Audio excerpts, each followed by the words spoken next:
১৯৭৩ সালের অক্টোবরে আরব ইসরায়েলের যুদ্ধ স্থায়ী হয়েছিল মাত্র ৩ সপ্তাহ।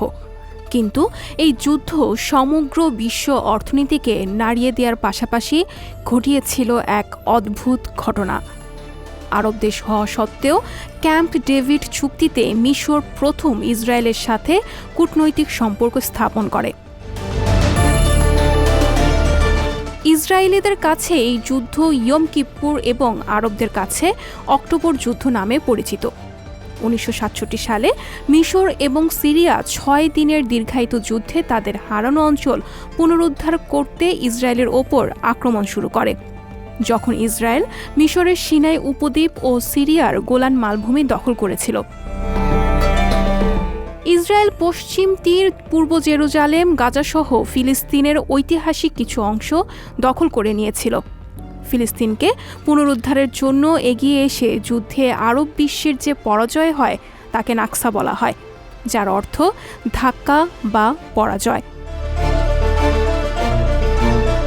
মিশর পরবর্তীতে সিনাই উপদ্বীপ উদ্ধার করতে পারলেও সিরিয়ার গোলান মালভূমি এখনও ইসরায়েলের দখলে রয়েছে।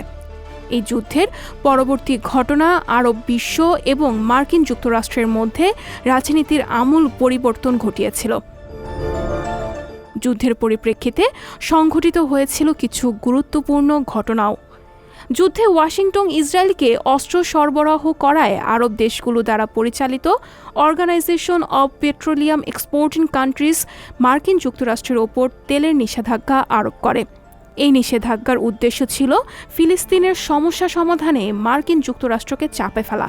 তখন শর্ত দেয়া হয় যে ইসরায়েল যেসব অঞ্চল দখল করেছে এবং ফিলিস্তিনিদের অধিকার পুনরুদ্ধার না হলে এই নিষেধাজ্ঞা বহাল থাকবে। ফিলিস্তিনিদের অধিকার ফেরানো ছাড়াই ১৯৭৪ সালে ইসরায়েল শান্তি আলোচনার নামে যুক্তরাষ্ট্রের ওপর থেকে তেলের নিষেধাজ্ঞা সরিয়ে দেয়। তৎকালীন সময়ে তেল সংকট বিশ্বব্যাপী এক ধাক্কা ছিল। প্রতি ব্যারেল তেলের দাম $2.30 থেকে 4 গুণ বেড়ে যায়। ভবিষ্যতে এমন ঘটনা না ঘটে তার জন্য আন্তর্জাতিক শক্তি সংস্থা তৈরি করা হয়েছিল।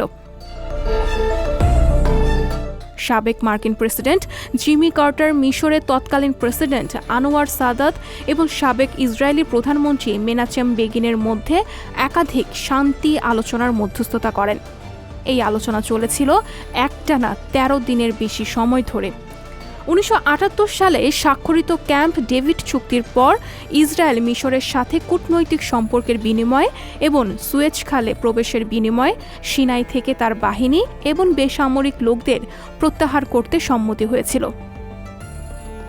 আরব ইসরায়েল যুদ্ধের ৫০ বছর পেরিয়ে গেলেও এখনও ইসরায়েল পশ্চিম তীর, পূর্ব জেরুজালেম এবং গাজায় দখল অভিযান চালিয়ে যাচ্ছে।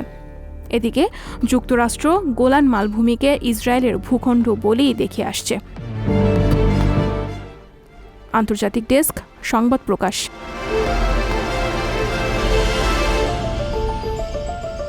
সংবাদ, ফিচার ও অনুষ্ঠানের জন্য ভিজিট করুন সংবাদ প্রকাশের ওয়েবসাইট এবং যুক্ত থাকুন ফেসবুক পেজ ও ইউটিউব চ্যানেলের সঙ্গে।